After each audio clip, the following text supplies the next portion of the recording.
This afternoon, we have the pleasure to have with us Daniel Bacellar, who received his bachelor degree in mechanical engineering from the University of São Paulo, da Escola Politécnica. And Daniel, for 2 years prior to his admission to the graduate school at the University of Maryland, UMD, he worked at Fingner LLC as an energy consultant on power generation, industrial process, and refrigeration. He earned his doctoral degree in 2016 from the Center for Environmental Energy Engineering, CEEE, at UMD. For the next 3 years and a half, he worked as an engineer manager at Optimized Thermal Systems, OTS. OTS is a research and development company spun off CEEE focused on HVAC, and thermal management. 2 weeks after the COVID-19 pandemic started, he returned to the UMD as a research faculty. In 2021, he was promoted to assistant research professor and currently teaches courses on sustainability and energy system, advises graduate students, and co-leads government-funded research. It's a pleasure to have you here, Daniel. I'm so glad that you have accepted our invitation.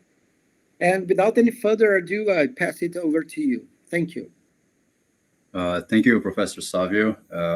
Thank you for the introduction, and it's an honor to be here. My pleasure to give a talk today. So today, the topic of my talk will be thermal energy storage in building equipment applications. Professor Savio already gave an introduction. Just a quick background. I am originally from Brazil. I was born and raised in São Paulo. I currently live in Silver Spring, Maryland, here in the United States. So this is the timeline that Professor Savio just described, and this is where I am right now. So in the interest of time, I guess that we can continue with the talk. So I broke down this presentation in 3 parts. First one is more of a big picture introduction and background on energy storage. The second one will dive into a little bit more details on the technical aspects of energy storage, some challenges and some of the advantages. And I will finalize and wrap up the talk today, talking a little bit about the CEEE research, our center, research center research on thermal energy storage.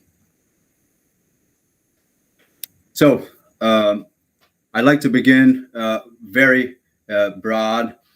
We all live on a very large energy storage device. Our planet essentially is powered by the sun, and we absorb that energy and we store that energy in several subsystems.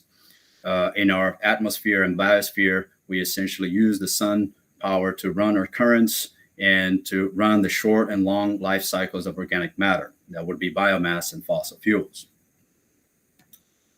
How does energy storage play a role in civilization? Here I'm breaking into 4 main groups that I guess that are probably the most important ones. We have two natural energy storage groups, being food, obviously for human and animal survival, and the other, which would be the fossil fuel and biomass, or uranium from nuclear power, which essentially powers everything that we do. We also have human-made energy storage, and these are the utility systems such as electrochemical batteries, thermal energy storage, which is the focus later on of this presentation, which aids and obviously is integrated into everything that we do, from transportation to power generation, electronic devices, cooling and heating, and so on and so forth. The last group here is less of an interest, but it's also important to highlight that weapons are a very high energy dense system, but unfortunately we only use it for destruction.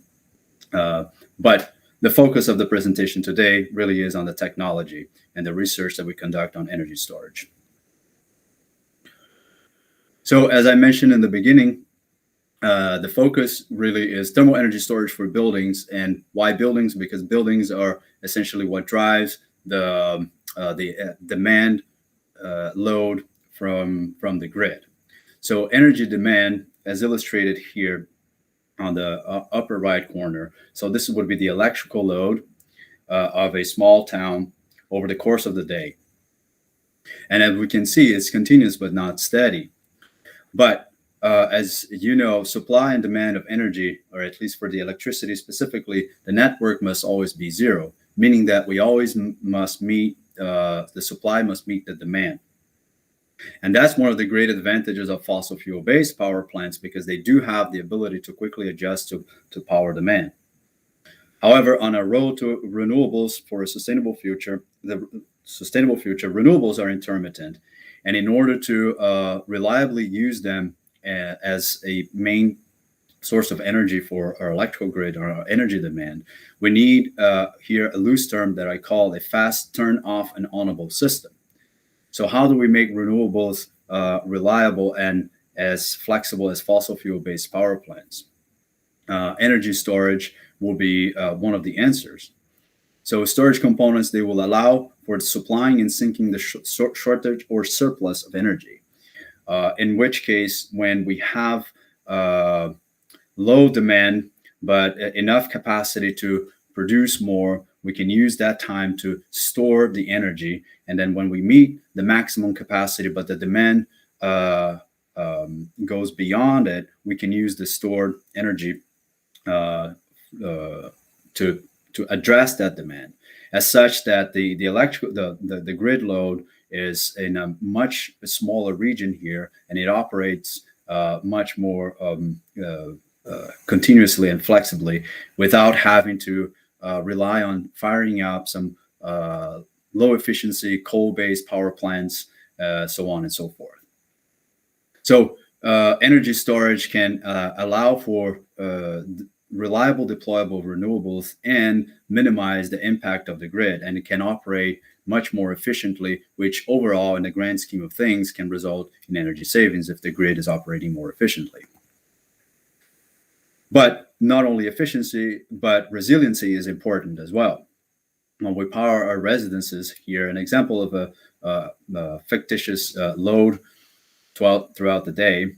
As we start deploying renewables, we reduce that load.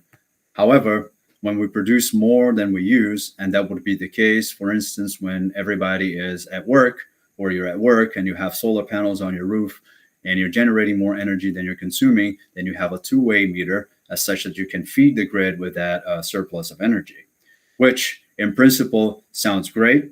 However, what happens when everybody has PVs? So there was an interesting study by the National Renewable Energy Laboratory here in the United States, where they evaluated what would happen if from 20% to 50% of the roofs in California would have PV. And they compared with the base load. So the base load is this blue line, and these other lines are theoretical lines. What happens when we have PVs? When we have PV, we have a net load that starts reducing, especially during the peak hours. What happens if everybody has PV? The net load gets dangerously close to zero. Dangerously because overgeneration means that the supply exceeds the demand and requiring curtailment. Curtailment simply means dumping that energy, and has a significant impact at levelized cost of energy, which is not a good thing for from a thermal management, from a management perspective, but also for the plan and deployment of renewables. So storage can play an interesting role here, where everybody could have renewables, and we do not have to worry about curtailment if storages can play a role. So we can shift that energy, that surplus energy, and store it in an energy storage device and use it at a later time, allowing the grid to operate with less fluctuations, less amplitude, and more efficiently. But in sustainability, renewables are one big piece of the puzzle. Another big piece is energy savings, or the demand reduction overall. If one considers net zero energy buildings, they typically are defined as producing as much energy as they use over the course of a year. But more importantly, they are very energy efficient. When we make a building energy efficient, we reduce the size of our appliances, the demand for electricity and for cooling and heating, so on and so forth. And that way we can address whatever is the minimum amount of energy demand with renewables on site. So overall, we have renewables on one hand, but we also have the efficient way of using energy, and saving energy is the key. And that's where thermal energy storage later on, as we'll see, can play a role. So to wrap up this first part, what we saw was that energy demand is continuous, however unsteady. Unlike fossil fuels-based power plants, renewables are intermittent and unable to attend demand in real time, unless using energy storage, which gives us more flexibility in the demand response control and efficient thermal energy management. Because we are doing what? We're shifting the load that does not need to meet exactly the demand, and we can play around with the supply and demand as such that it's always meeting the needs here and there. Something to think about. Now, we talked about energy savings, but does energy storage also result in energy savings? And the answer to this question is fairly complex, because there are several factors to taking into consideration. And there are some negative sides of it that we need to keep in mind. So when we think about energy storage, it means that we have more processes of storing the energy and using the energy. And for every process, for every conversion process, there is a loss. So there's that efficiency and that loss of energy just by using the energy storage. Storage must be recharged once depleted, which means that if the source is from renewables, in the case of electrochemical batteries and PVs, as I was showing, is more straightforward to grasp it, then the storage will result in energy savings. But in the case of thermal energy storage, as we will see later, we need to recharge the thermal energy storage, and that means an additional energy input. And therefore, the overall net energy consumption may not necessarily be reduced overall. But storage can be used to reduce load temporarily, and that's the load shifting aspect of it that we saw before, or continuously. And by having a more stable and more grid, we can help more efficient power generation. So on a grand scheme of things, have an overall energy savings. There are some barriers for adoption. Energy storage requires space. So it means that we are adding energy storage, whether it's an electrochemical battery or a thermal storage, and they have high relatively upfront cost. And here I'm not even tackling into other issues, for example, the carbon footprint of lithium-ion batteries and things like that, that also must come into play and into the discussion when thinking about sustainability and integration of storage into our energy grid. So let's look more of the technical side of energy storage. I'm not going to dive deep into this, and I think that in terms of fundamentals and principles, we're all most of you are all graduate students, and you probably have a pretty good understanding, but mostly to give context to the discussion and justify what we are doing, and later on show what we are doing in terms of research here at the University of Maryland. So you're all familiar from classical thermodynamics in undergrad, drawing the control volume around a system and using the first law to calculate the energy balance, in which case the energy of the system change over time will be basically a function of the energy flows in form of work, heat, enthalpy, or even energy generation within the system. In thermodynamics, we are used to focus on steady state, where the time-dependent term on this equation is usually equals to 0, and then we only deal with these. However, energy storage devices, they are intrinsically transient in nature. So they operate either releasing or absorbing energy, as such that this term is never equal to 0, unless you're not using the storage at all. And that makes it complicated in many ways, but more specifically when it comes to modeling and predicting the performance, we cannot rely on simple steady-state simulations or steady-state modeling in simple tests. So it takes time, and evaluating transient is always more complex than evaluating steady state. So energy storage can be what types of energy that we have overall. So some of the most common ones would be mechanical. We usually store it in a potential mechanical energy form, use it as a kinetic. Electrostatic, so these are capacitors that you will have on every single electronic device that we use around the world. Electrochemical batteries, where we have the energy stored in the electrodes, and the difference in potential allow us to have that electrical circuit. And obviously, you being chemical engineers have much greater authority in talking about this, but just to illustrate, some of the energy storage devices.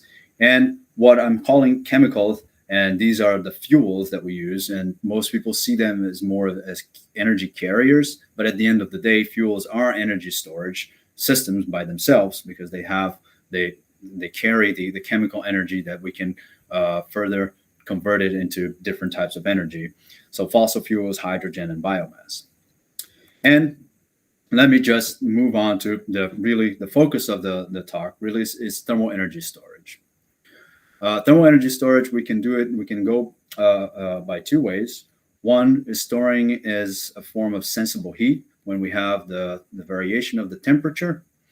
And so most of us are familiar with the Cp delta T equation, or the latent heat, where we have either constant or quasi-constant temperature store of energy. The latent heat is quite powerful because we can store a lot of energy without having to change the temperature. And here is an example for water, for example, where at 100 degrees, the vaporization of water can store as much as 5 times more energy as vapor increased by 100 degrees C. And that's what we want to leverage for the application of thermal energy storage later on. Water in itself is a great working fluid, and it's a great energy storage material. It has high specific heat, high heat of fusion, and high vaporization heat. So that's why it's usually a good candidate. And when it comes to certain applications, since, for example, storing for ice making or storing cold, water is a good candidate. So why or when water would not be a good candidate? And that would be the application. So in building applications, we have space heating, space cooling, water heating, so on and so forth. And the need for the thermal energy are in different temperature levels. Water can store a whole lot of energy at 100 degrees or 0 degrees. And that would be, like I said, for a cooling application, water would be ideal.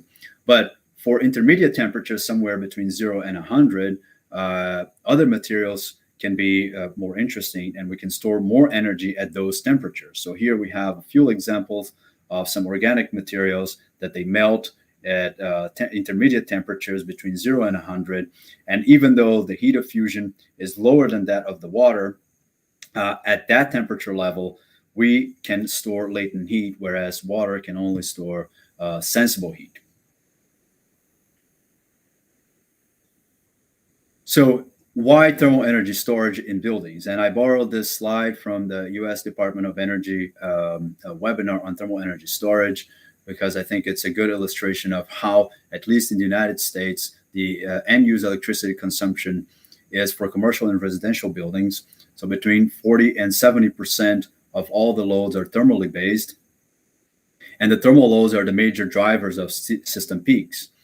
Here in the United States, during summertime, in the hot summer days, what we really drive that peak demand is all the air conditioners that are cranked up. But so thermal energy storage can be a lower cost solution than batteries. They generally have a longer system lifetimes, potential to downsize equipment, and that would be not the thermal energy storage, but the equipment that is aiding, and potentially more efficient than for thermal loads. And that is because, as we alluded before, for every energy conversion process, there is a loss. So when we have directly thermal to thermal, we have less steps and therefore less potential for losses there, which makes thermal energy storage quite suitable for building applications. So what we use is the so-called phase change materials, or PCMs. And there are two, well, here we have three, but the two main categories are organic PCMs, and these would be paraffin waxes. They have some advantages, including high cyclic endurance. They're mostly non-corrosive, and they have low supercooling. Supercooling is the effect when the PCM reaches the melting temperature, but it continues to reduce temperature. You continue the sensible load before it can jump back into the latent heat. But that supercooling operation really reduces the amount of heat that we can store or use from the latent heat.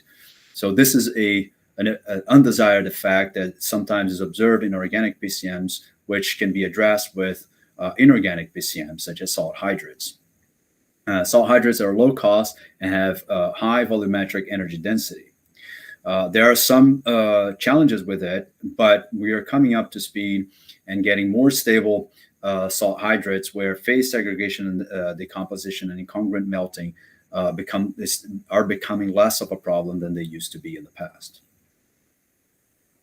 So the current state of the art of our phase change materials, more specifically for building applications, when it comes to the cost here on the y-axis on the left-hand side plot, and the energy storage density on the x-axis, obviously we want to be in this region where we have high energy density and lower cost. And when we look here at the legend, most of the options that we have to date are in the inorganic or the salt hydrate ones, even though for certain applications, the organic PCMs can be advantageous. So how do we use thermal energy storage in commercial and residential applications? We can do it using directly integrating into the building envelope, and that would be PCM integration on the roof, wall, floor, facades. We have panels filled with PCMs, and this is one example of how the thermal energy storage will provide not only the storage, but add a substantial thermal resistance to it, and therefore continuously reducing the thermal demand. So with the building envelope integrated with thermal storage, will reduce the need for cooling and heating in the cold and hot seasons, and therefore reducing the demand for electricity for space heating and cooling. Another way that we can integrate thermal storage is directly into the equipment, and that would be hot water, for example. So we have heat storage, or in the air conditioning applications, we have cold storage.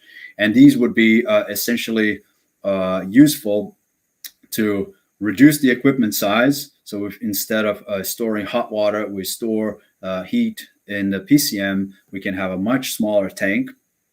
And if we're storing, for example, cold storage for air conditioning during those peak hours, we can use the storage instead, and therefore reducing the demand during those peak hours and allowing the grid to quote unquote breathe and operate more efficiently overall.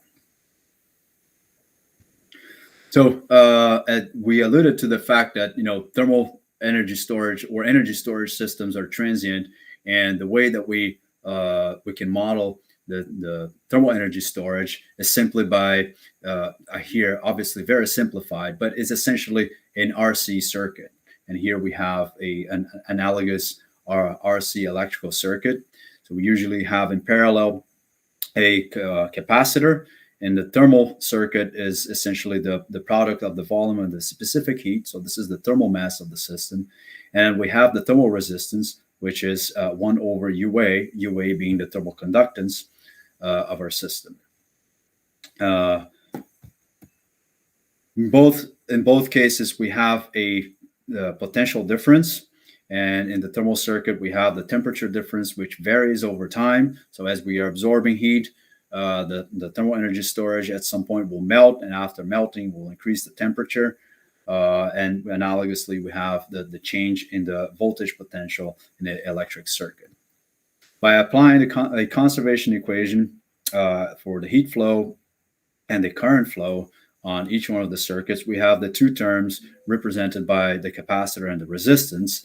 And if we reorganize that, at the end of the day, the differential equations that we need to solve are the change in temperature over time. So we're characterizing this as a function of the heat flow in and the capacitance and the temperature difference.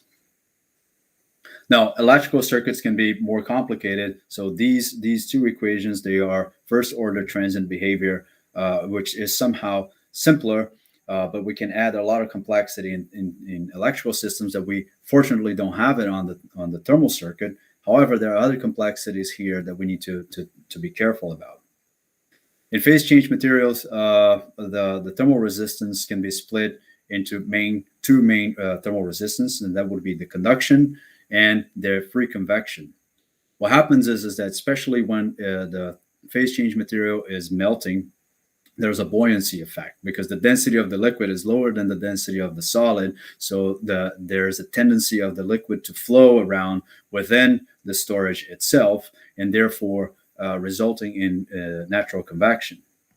Now, for diffusion-dominated problems, the thermal resistance can be assumed constant, and that would be just the conduction resistance. And it's much simpler to solve this problem with an explicit time-marching solver. You can, pretty much solve most of these problems.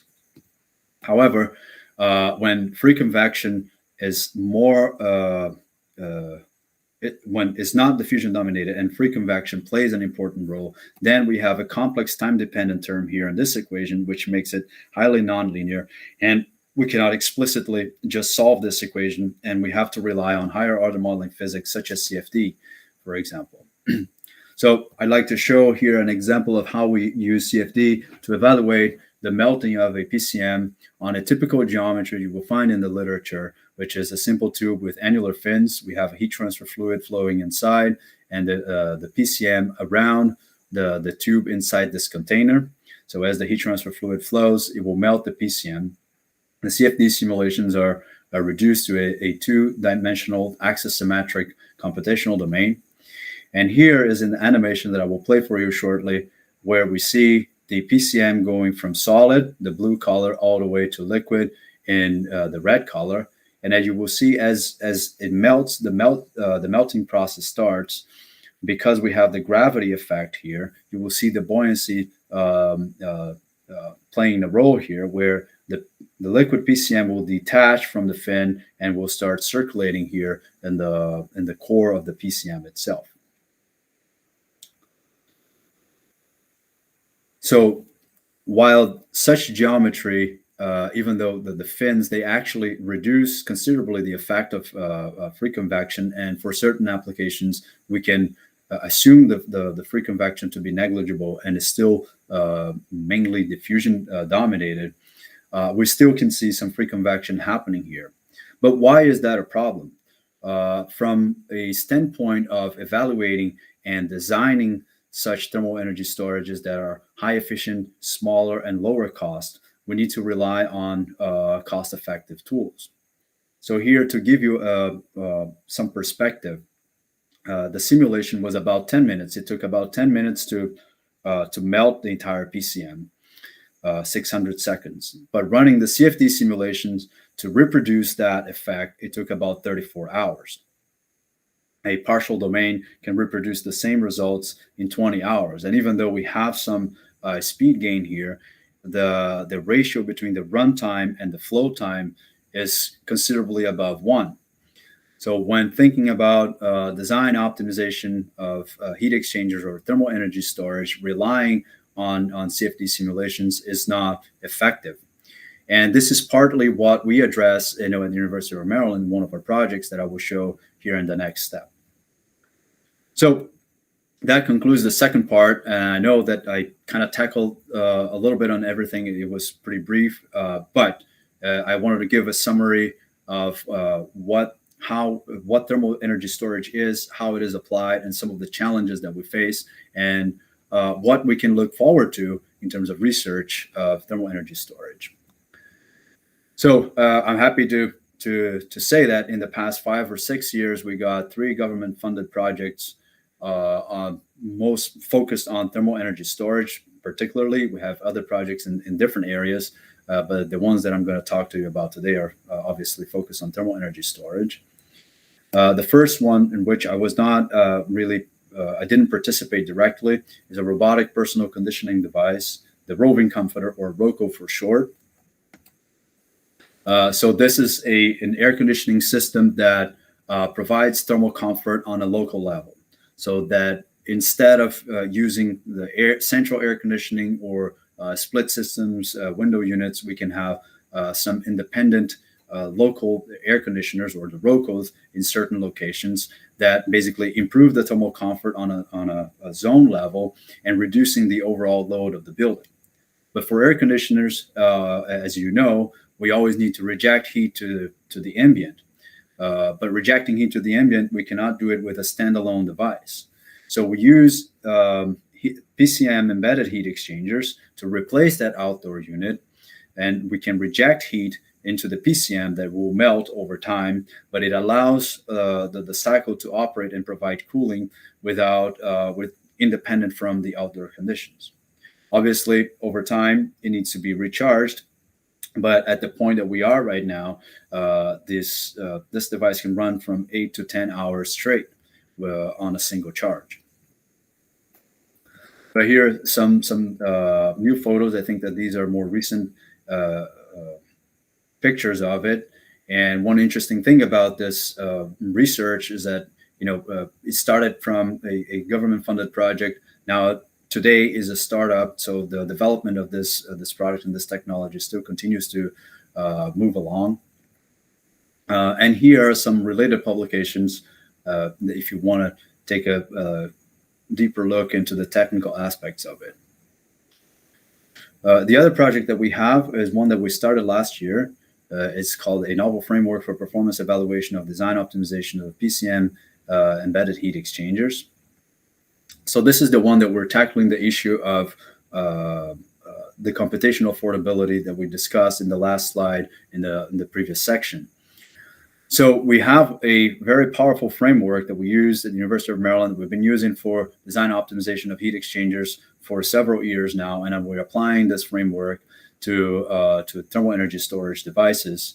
And in a nutshell, it essentially allows us to parameterize, to investigate a large design space and use CFD to generate data. And with that data, we can generate correlations that can replace the CFD or reproduce the CFD results at a much lower computational cost and implement such correlations in reduced order models. These reduced order models are capable of evaluating the transient behavior of those thermal energy storages at a much lower computational cost, allowing us then to perform comprehensive design optimization studies. And these studies, for example, were evaluating over 10,000 designs, something that we cannot do when relying solely on CFD. We need those computationally affordable tools.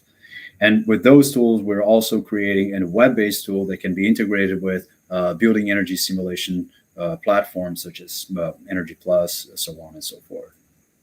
So just to illustrate some of the initial outcomes, the reduced order model we developed for this particular geometry. The plots here on the bottom left corner are showing the comparison between the reduced order model and the CFD. As we can see, we have very good accuracy in terms of predicting the liquid fraction, and this is the overall average temperature distribution over time. But more importantly, what does that mean in terms of computational cost? So these are the CFD runs in terms of time for all the simulation that had to be done. And this is the reduced order model. We went from 3 million seconds to 6 seconds. So it's basically 5 orders of magnitude speed increase. And even though we still needed the CFD to develop these reduced order models, we can further use those to run optimization without having to rely on CFD any longer. So this is an illustration of how we can effectively use such reduced order models to run an optimization in terms of, for example, here we're trying to maximize storage and minimizing charging time. And these plots are just showing the verification of certain selected design points from this Pareto front with CFD, just to verify whether the reduced order model is reproducing what it would be expected. And finally, there's a couple of screenshots. I know that it's hard to see, but we are actually developing a user interface tool that at some point will be available that can be used to evaluate some common geometry with different PCMs, and the user will have the ability to change the parameters and get these results very quickly in a matter of seconds. We also have the experimental side of this project where We have a student working on the validation, the testing and validation of the heat exchanger. So this is a schematic of our test facility. We have a water loop, and we can run hot water or cold water. So these are the conditioning part of it. But the test section here is the PCM heat exchanger.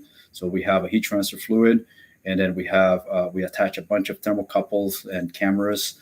And this is just an example, a cool example of what we have there.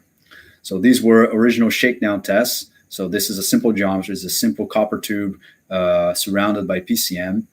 On the left-hand side, the animation is showing the melting, and we can clearly see the buoyancy effects happening because it's a see-through. We can see the white phase, which is the solid PCM, melting, and as it melts, the liquid is going upwards, and we can see the change in density or the change in volume by looking at the level of the PCM that it increases over time.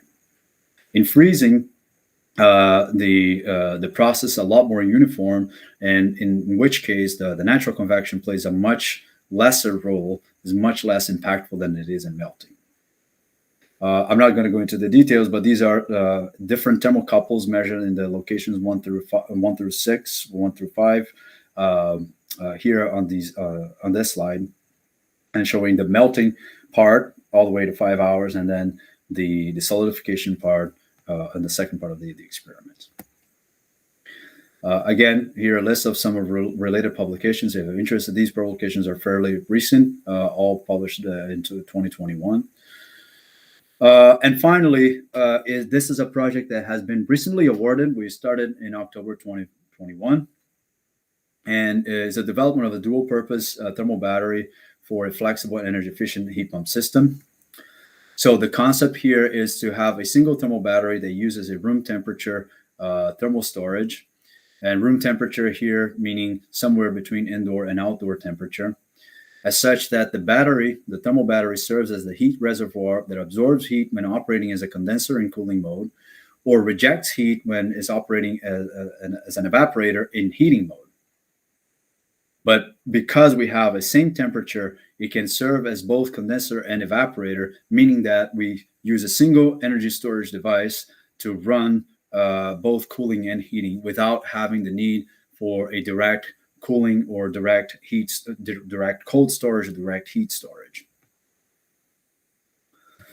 And how does that work, and why does that help? In off-peak hours, here we have a typical TS diagrams for a typical refrigerant, R32. The green lines represent the cycle. So this is a typical cycle as well, with certain assumptions for superheat and subcooling and isentropic efficiency. The slanted lines, they represent the air temperatures. So I'm loosely overlapping here in the TS diagram. It doesn't have anything to do with the temperatures, but then we can see how the air temperature compares with the refrigerant temperature.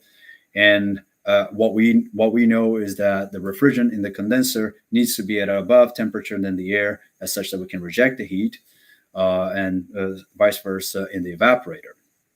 During on-peak hours, for example, in this hot summer day where ambient temperatures can reach 35 degrees C, what happens is to deliver the demand cooling load, we force the compressor to work a lot harder to bring the temperature above to that of the ambient temperature, and therefore reducing the efficiency of the system.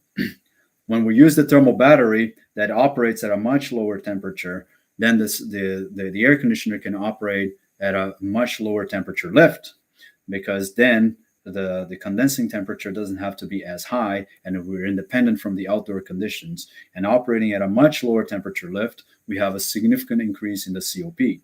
So in this first order analysis, we anticipate at least 50% increase in COP during the operation with the thermal battery.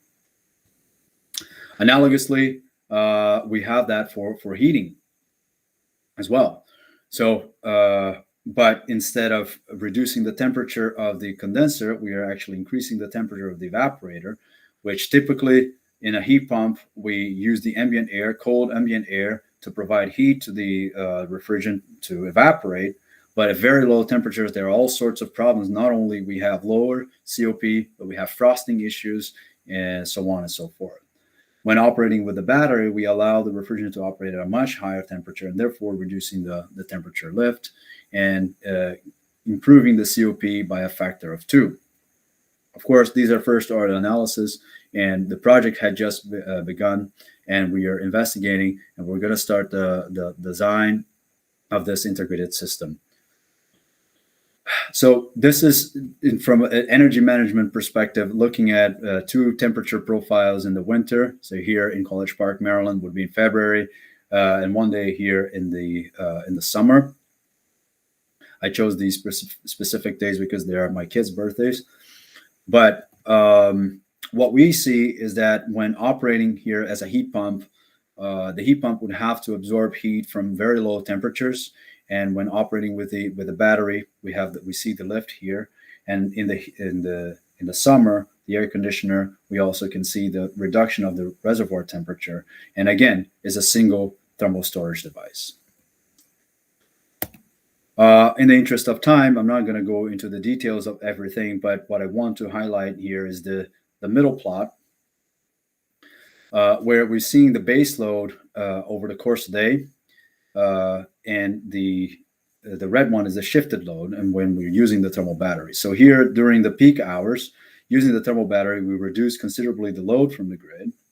But again, we need to recharge the battery when we're not using it, right?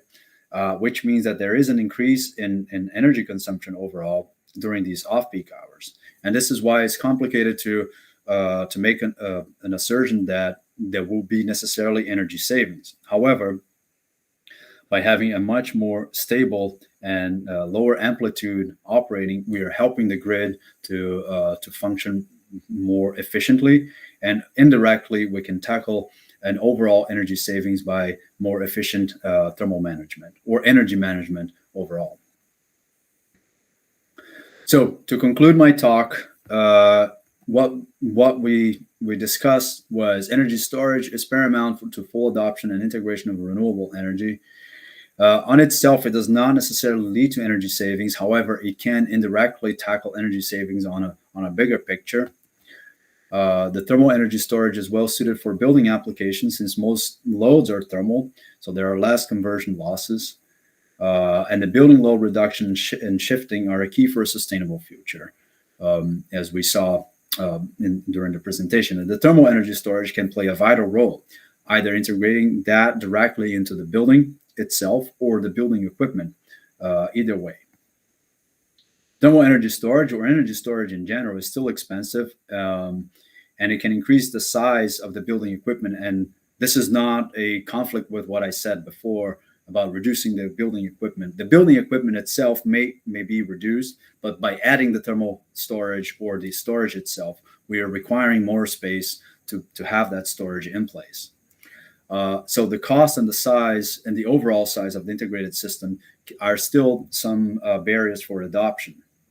So what we do in the research, what we're trying to address is how to optimize and build more efficient integrated energy storage systems as such that they have lower costs and become more attractive, and use the research outcomes as justification for government and utility companies to provide with incentives for a full deployment and becoming energy storage, and more specifically thermal energy storage in mainstream applications.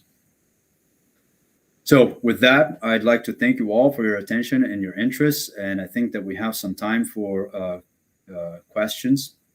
And yeah, please, by all means. Thank you very much, Daniel. Very interesting, very lovely presentation. One of the things that I found quite impressive is how can you come up from the fundamentals of thermodynamics and physics and end up with some applications and the development of new technologies.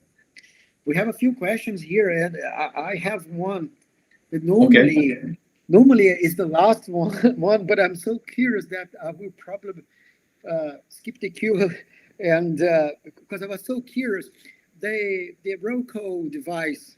Yes. Is it very noisy? No, it's not noisy. I mean, there were several iterations of the design itself, but we actually have the current version of Roco as a low noise fan, and we have a nice microchannel coil there that uh, poses less resistance. So it's very quiet. And does it generate any water? There is, yes, you're right. That's one thing that we didn't discuss here. But air conditioning, we have the cooling of the air, but we also have the humidification, the removal of moisture. So there is a essentially a moisture collection within Roco itself. It does generate moisture, yes. So every now and then you need to replace and make sure that it's empty for the next cycle of utilization. I don't know exactly what the system is in place, but I would imagine that is something of that nature. Yes, just like you still have to recharge the system, which there are many ways that you can do. You also need to get rid of that condensate. Okay, yes. Okay. So from the internet, the question goes like this: in your opinion, what are the biggest limitations in implementing energy storage technologies? Do you think some of them will become more accessible in the near future? Okay, so this is a broad question, and again, I think that we're all still trying to figure it out. I think that currently, as I mentioned in the presentation, for energy storage in general, two main barriers are cost and size. Okay, because there is a discrepancy between the advantages that you get out of storage on a bigger picture level versus the individual benefit that you get out of this. We depend a lot of having energy storage, for example, on a local level in the building. And as we discussed, not necessarily the energy storage will result in energy savings. So that benefit might not be perceived immediately on an individual level, even though it's helping the grid on a macro level. But it's hard to basically get that across. So there is some barriers to convince people that they should essentially invest on something that is still expensive. There are no incentives that will occupy more space in their buildings, and they don't see an immediate cost. So I think that there's a lot beyond just the engineering and the technology side of it that needs to be addressed, which is the narrative and the understanding of how what energy storage role plays in our future, in our sustainable future. I do think that both electrochemical batteries, they will play a huge role. We're already seeing that in electric vehicles. One thing that I didn't mention, but electric vehicles one day will become part of the grid. Once we start charging them, essentially they will be moving batteries that can be basically utilized on a grid level, not necessarily just on an individual level. And thermal energy storage, we will definitely see that there's a huge interest, especially here in the United States. The Department of Energy is now funding a lot of research on thermal energy storage to improve efficiency and help the deployment of, for example, cold climate heat pumps in order to increase the effort of decarbonization and moving and electrification of heating. And therefore, thermal energy storage will play a vital role. So I don't know if that answers, but this is where we stand, and hopefully with the research that we're conducting, we will help get to that point. Yes. There's something that really got me in the hook. If you'd like to go back to slide 18, if I'm not mistaken, I think you showed us a plot. 18, sorry. Oh, here. Yeah, there you go. So then the thing here, when you look at the hydrate, I can see lots of scattering. However, there's a region where we want to be, right? So this kind of light yellow region. So what I'm wondering is, as far as the PCMs are concerned, all these hydrates, as I said in the beginning, there's a lot of scattering. I mean, is there any way that you can maybe group them no, I mean, it seems to me as if it's too broad, that have so many hydrates that it seems that there seems to be one category that doesn't really fall where we want to be, but there's another part within that big category of hydrates which seems to do the job. So uh, could you say a little bit about it? I mean, at my first look, I see a lot of scattering. That's it. And I Okay. say, okay, which green dot should I go and why? That's a fair question, and I'm not a chemist or a chemical engineering myself, but I do work closely with the Oak Ridge National Lab, and I've had a lot of discussions regarding PCMs, but salt hydrates, they are coming up to speed not so long ago. So one of the reasons why is because salt hydrates are not very stable. Some of the challenges that we discussed before with incongruent melting and the permanent segregation and all of the instability of salt hydrates is something that is starting to be being solved now. So several people are investigating and evaluating different formulations and ways to get more stable salt hydrates. However, there are so many solutions that sometimes it works well for in certain ways, but then you have a salt hydrate that has a lower energy density. But then you try to reproduce that on a salt hydrate that has a higher energy density, but it doesn't have the temperature of a melting temperature that you desire. So it's basically the process that we're going through right now really is fine tuning, and optimizing, stable, high energy density salt hydrates at different temperature levels of interest. So on the right hand side plot here, we have a region of salt hydrates, and we can see it goes from 25 to 100 degrees, but not all of them have the same storage capacity or are as stable. So the scattering is, I think that because there's a lot of hit and miss, and there's a lot of research that is going on. At some point, we're probably going to start moving towards a situation where, well, these are the good salt hydrates, and everything else is no longer interesting anymore, right? And we will have a handful of salt hydrates that have high energy density for the certain temperature of application of interest. Okay, yeah, it makes sense. It seems that Joseph, you have a question. Yeah, sure, I have. Yeah. Okay, first of all, Daniel, thank you for being here with us today. It was really an amazing presentation, and I'm glad to meet you again, even on screen, but that's what we have for now. uh, Daniel, what I'm curious about is how can we move on from building and residential or commercial applications to industrial applications in terms of it's just a case of changing the scale, or the technology is not the same that we could use.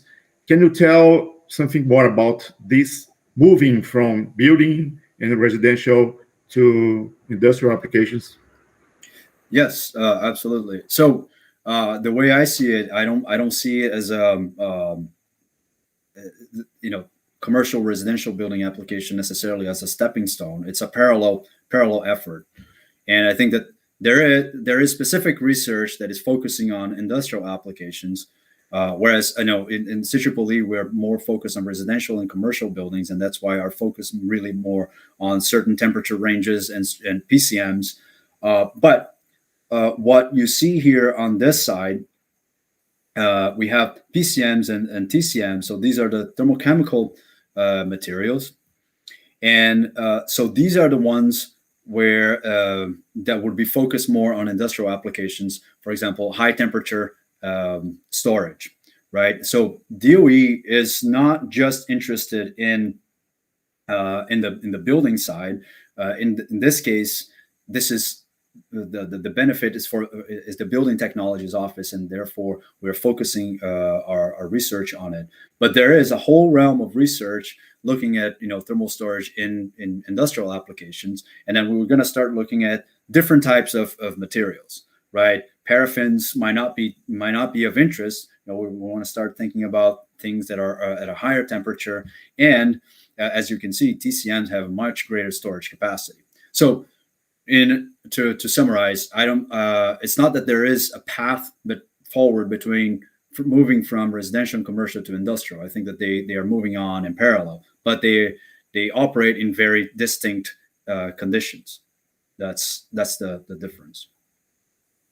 Okay, thank you. I have just another question. Sure. I don't know if you heard about this, but a few months ago, I don't remember when, there was a news about the government, that Brazilian government, that it want to just charge, the citizens that would be able to use photovoltaic cells or solar panels in their homes. They were thinking about charging them because they were not going to be electrical energy consumers anymore. So it's a crazy idea, I know, Right. but you know Brazil. And I just would like to know if the US government has some kind of program to encourage people to adopt these kind of energy storages, or if they don't have, for example.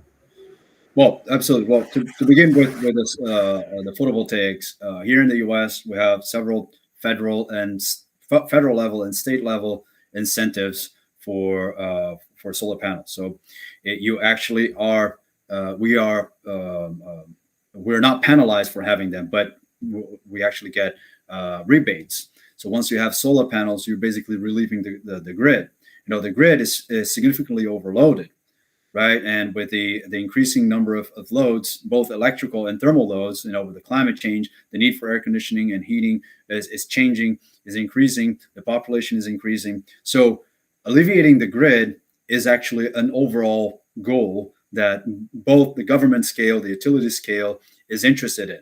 So we do have several benefit or incentive programs for it. So for instance, in my own home, we have solar panels in which it was zero upfront cost to me. There's a lease, and everything else, any other costs are basically offset through the PV company because of these incentives, right? So it's different. And from a storage perspective, on the storage level, we're not there yet. And essentially because I don't think that we have a comprehensive understanding of how much the storage will play a role in the grid and the energy matrix overall. And that's why the research is there to basically do that job and tell the government, so this is what will happen. And if we actually use both electrochemical or thermal energy storage or any storage of some sort that will help the grid to operate more efficiently, that is a win-win for everybody. And then once that happens, and once we can have a cost-effective solution for it, then the incentive starts playing a role. But they will come. I think that it's just a matter of time. Yes. Okay, thank you very much, and congratulations on your research. It's really very interesting. I wish I could go back to UMD and be closer to you at this moment, just to understand a little bit more about this. It's really very interesting. You're all welcome to come I wish visit. you the best. Thank you. I probably will go back next year, but just for a vacation and meet my friends again. Fair enough. Well, you're all welcome to come. It was a pleasure. Thank you very much. I'm sorry. Are there any questions? I'm happy to answer them. Well, we do have a few questions here, but I think we start running late. Probably Okay. I will email them to you, and that would be great if you could answer them. Oh, absolutely, absolutely. Once again, Daniel, thank you very much for being on board with us today. It was really nice, really good presentation, and also very good examples. How can we travel, if we wish, from the very basics to the development of technologies? And this is something very important as far as the university is concerned, and ultimately a country and the globe, of course, because you bring in to the table very interesting things and very important aspects, particularly with the big challenge that we are facing more recently in terms of how can we reduce the carbon footprint and stuff like that. So there's a lot of things that if we use the physics and the mathematics and a little bit of creativity, definitely can put things together and try to accomplish and come up with a word which is much better for all of us. One of these days, I was talking with one of our colleagues, and I am absolutely convinced that I should be a vegetarian, since the life is something so unusual in the universe. It's so rare, and so we should and must have a little bit of respect, right? For the other beings. That's what I mean. So the way that the things are, particular for the meat factories, and the way it's produced, definitely it's not fair. But having said that, I didn't reach that particular level. But what I'm trying to say is that, as you started at the beginning of your presentation, it's very important that we look after our planet. Very, very important. And definitely, it's a huge source of energy. And it's in the right place, in a particular galaxy, what we call the Goldilocks. And we are very lucky to be there. And we need to keep that in mind, particularly the young, eager minds of tomorrow that we have in our university and in your university and other centers around the world. With that, I would like to thank you very much again, indeed, for being with us. And I'm pretty sure that we will have the chance to meet again with another presentation, so we can tell us a little bit more of the research center where you're working, share a little bit how was the process of moving from Brazil to the US, what are the challenges, what the Brazilians that are looking for those kind of opportunities, what they should expect, and get a little bit of your experience. So definitely I'll drop you a line so we can arrange that. And again, I know I've been repetitive, but thank you very much. Thank you, José Vicente, for my pleasure to be here today. Yeah, thank you very much for the invitation. Yeah, and also for suggesting Daniel. So I came to get in touch with you, Daniel, via Joseph Vicente, who was very glad to pass your contacts. Okay, with that, I'll probably end up, and thank you very much. Thank you. It was an honor, and looking forward to talking to you in the future. Okay, lovely.